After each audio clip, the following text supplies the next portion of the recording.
Hey guys, Northeast Survival and Preparedness. Want to talk about rope today. One of the biggest and most important survival tools you can have is your rope.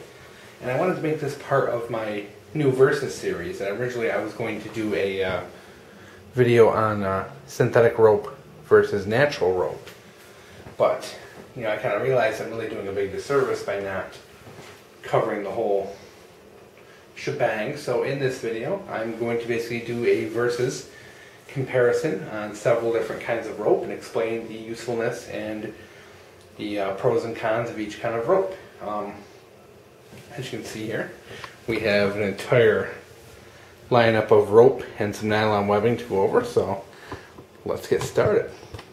First of all, what we have here is some natural twine. This is basically a dyed twine. These are made of natural materials, usually some kind of plant material that's braided and put together, and they actually are fairly strong. Baling twine is typically rated at about 350 pounds. It's strong, it's meant to carry, large amounts of weight on it. It's fairly resistant to water. It ties a good knot and is overall a fairly good choice for survival.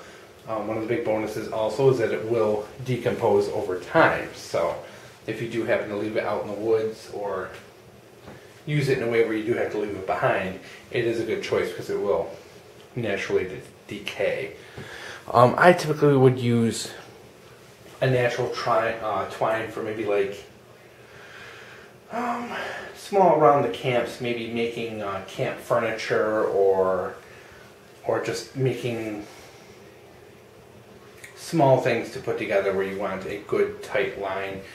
This stuff generally knots very well, makes good strong knots, there's not a lot of stretch to it, and is overall a really good choice.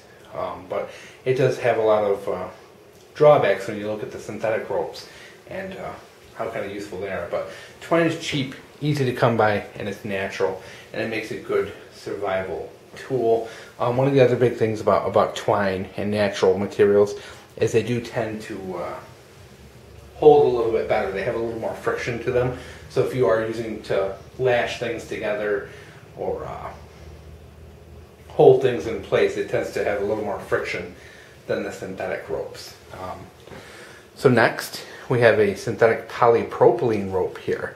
And this one here is just a real simple twisted rope. You can see the twist. It's basically just, as you can see from the end here, is two pieces of string twisted together. This kind of rope is very common and very popular. You're going to find it at any place from like Home Depot to dollar stores to whatever. You can typically get a big gigantic roll like this for a couple of bucks. Polypropylene is a great material. It's not anywhere as strong as nylon or polyester, but it's cheap and easy to come by. It's not as resistant to abrasion, it's not as resistant to light and water and all that, but overall it's a good, cheap, economical alternative when you need a ton of string. I typically would use something like this, say if I was using it maybe for a really long clothesline, or if I'm using something where I need really long pieces of string, I would use this as a choice because it is cheap. It doesn't knot well, it frays really easy. It's probably the most inferior of the ropes out there, but like I said, it's economical and works pretty good for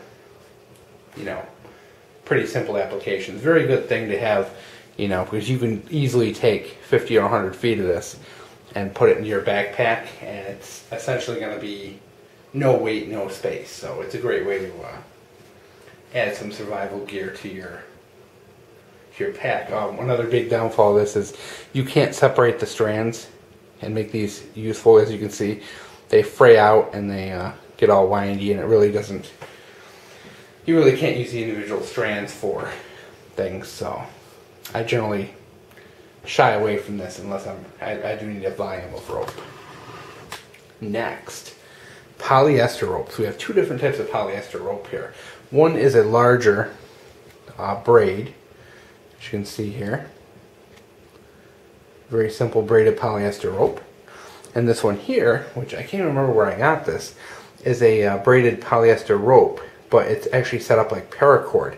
It has inner strands that are almost like a paper. Hopefully we can get this on camera.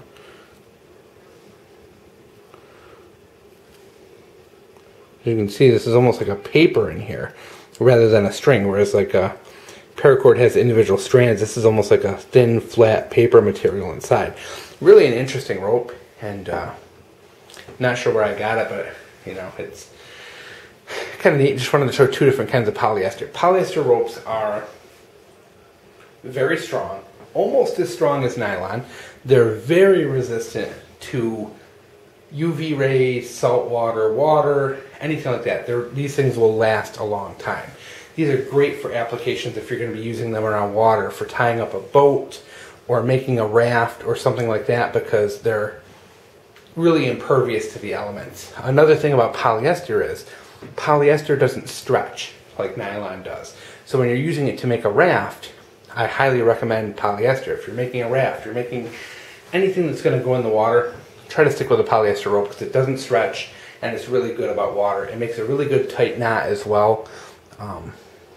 So overall, it's a really good product and really good choice for a survivalist to have a good wad of polyester rope. Of course, it comes in all different thicknesses and sizes, but the material, you know, is a little more on the expensive. Polyester ropes are a little more expensive, and that's kind of the downfall. You will see them in large, very large diameter. People use them for boats very commonly because they are just really good.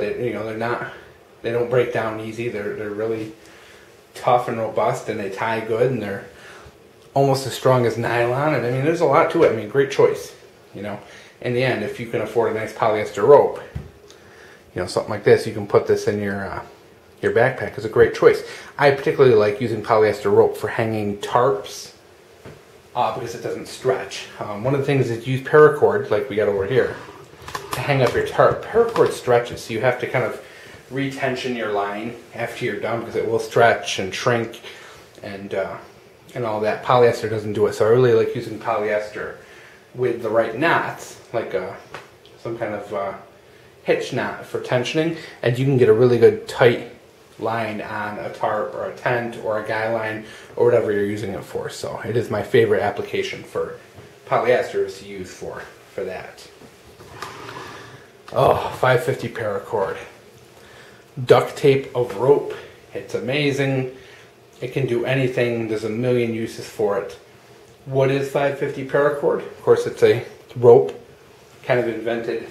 I'm not sure if it's invented by the military, but the military typically uses it for parachutes and utility purposes. It is a nylon rope with an outer shell made of nylon, and then it has 7 inner strands. Now, they don't all have 7 inner strands. There's a lot of knockoffs that have less than that. It's rated for 550 pounds, so it's very strong. Nylon is probably the strongest rope available for, you know, your average person out there. You know, I know there's other ropes that are better, but for your average, you know, survivalist, this is probably the best you're going to find for the money. So like I said, you have an outer hollow casing with strands inside. Those individual strands can be broken down even further to smaller strands, which you can use for things like fishing or repairing gear. Or I could get into, I mean, there's literally a million uses for nylon rope. Nylon rope, it's probably, like I said, it's probably the strongest out there.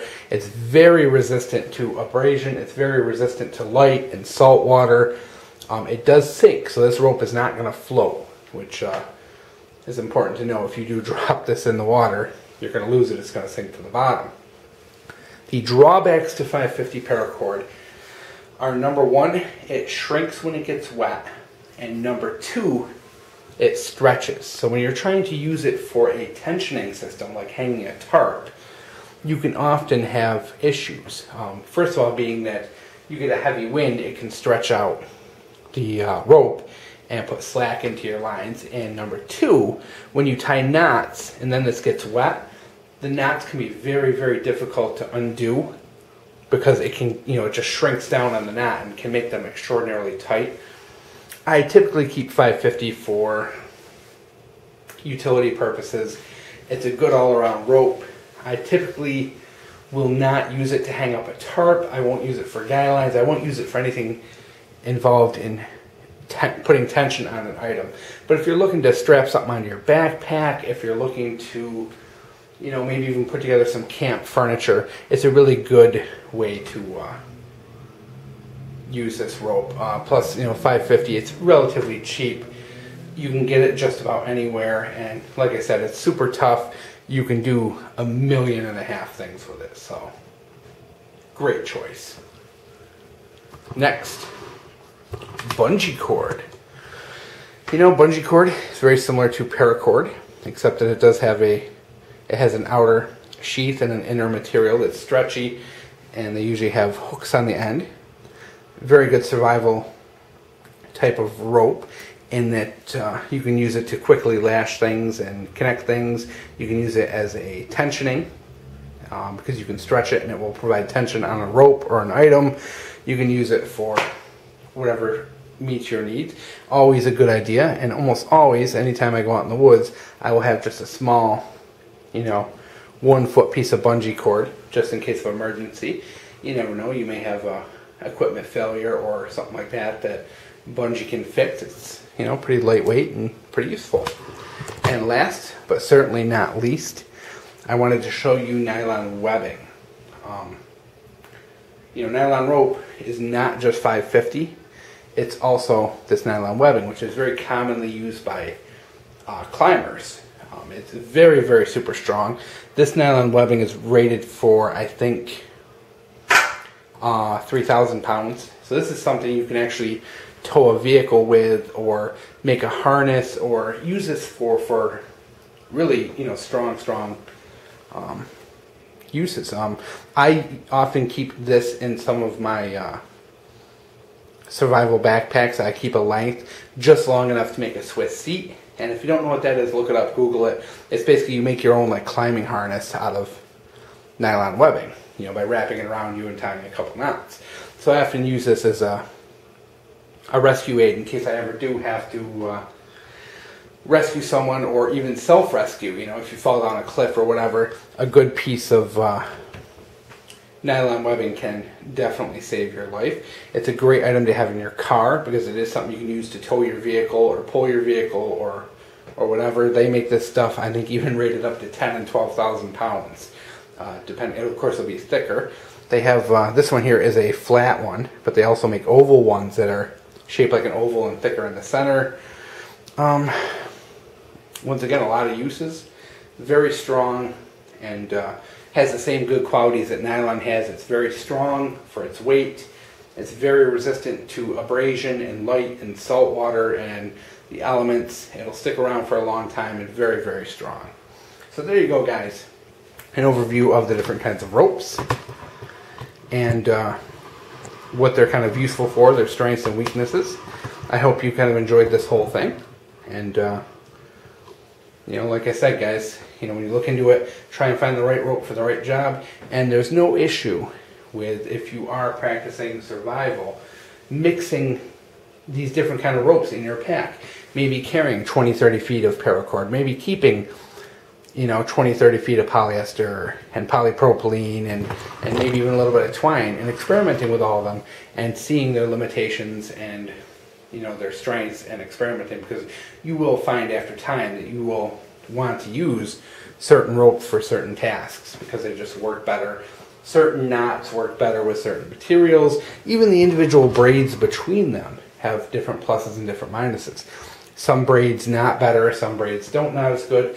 It takes a lot of experimentation, and you have to learn which individual knots work with the best types of ropes, and typically that experience will lead you to find that these polyester ropes are really great for tarps and things like that, and just a big learning process. And I'm dragging this out here, so I guess I'll cut this off, and hope you guys enjoyed Northeast Survival.